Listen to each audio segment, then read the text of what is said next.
அஸ்ஸலாமு அலைக்கும் வரஹமத்துல்லாஹி வபரகாத்துஹு. எல்லா புகழும் அல்லாவுக்கே.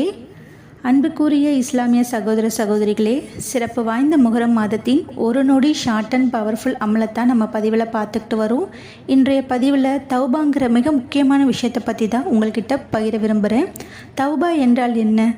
தௌபாங்கிறது நம்ம செஞ்ச பாவங்களை உணர்ந்து மனம் வருந்தி அல்லாவிடம் மன்னிப்பு கேட்டு அந்த பாவத்தை மீண்டும் செய்யாமல் வாழ உறுதி எடுப்பதே தௌபாவின் பொருளாகும்.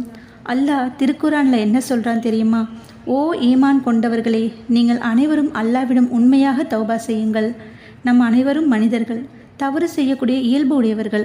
ஆனால் தவறு செய்த பிறகு அல்லாவிடம் திரும்புவதுதான் ஒரு முக்மினின் சிறந்த பண்பு. நபிகள் நாயகம் ஸல்லல்லாஹு அலைஹி வஸல்லம் அவங்க பாவமற்றவர்களாக இருந்தாங்க.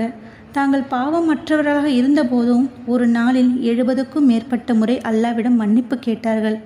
இது நமக்கு ஒரு மிகப்பெரிய பாடமாகும் மக்களே. நான் ஏன் முஹர்ரம் மாதத்தை சிறப்பு வாய்ந்த முஹர்ரம் மாதம்னு சொல்கிறேன் தெரியுமா? ஏன்னா இந்த மாதத்தில் தான் ஆஷிரா நோன்பு வைக்கக்கூடிய பாக்கியத்தை பெற்றவர்களாக நம்ம இருக்கிறோம். ஆஷிரா நோன்பு அப்படிங்கிறது கடந்த ஆண்டுடைய பாவத்திற்கு பரிகாரமாகும். புகாரி எண் 2006 இப்னு அப்பாஸ் ரலியல்லாஹு அவர்கள் சொல்கிறாங்க, ஆஷிரா என்னும் இந்த நாளையும் ரமலான் என்னும் இந்த மாதத்தையும் தவிர வேறு எதையும் ஏனையவற்றை விட சிறப்பித்து தேர்ந்தெடுத்து நபிகள் நாயகம் ஸல்லல்லாஹு அலைஹி வஸல்லம் அவர்கள் நோன்பு நோற்றதை நான் பார்த்ததில்லை.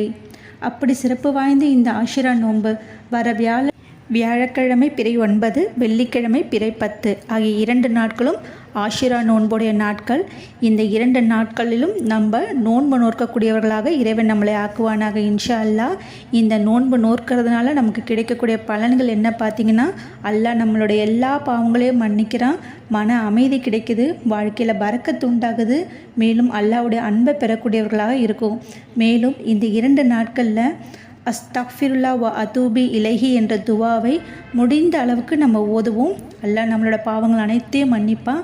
என்னோட அடுத்த பதிவில் ஆஷிரா நோம்போட சிறப்பை பற்றி உங்களுக்கு தெரியப்படுத்துகிறேன் இன்ஷா அல்லாஹ்.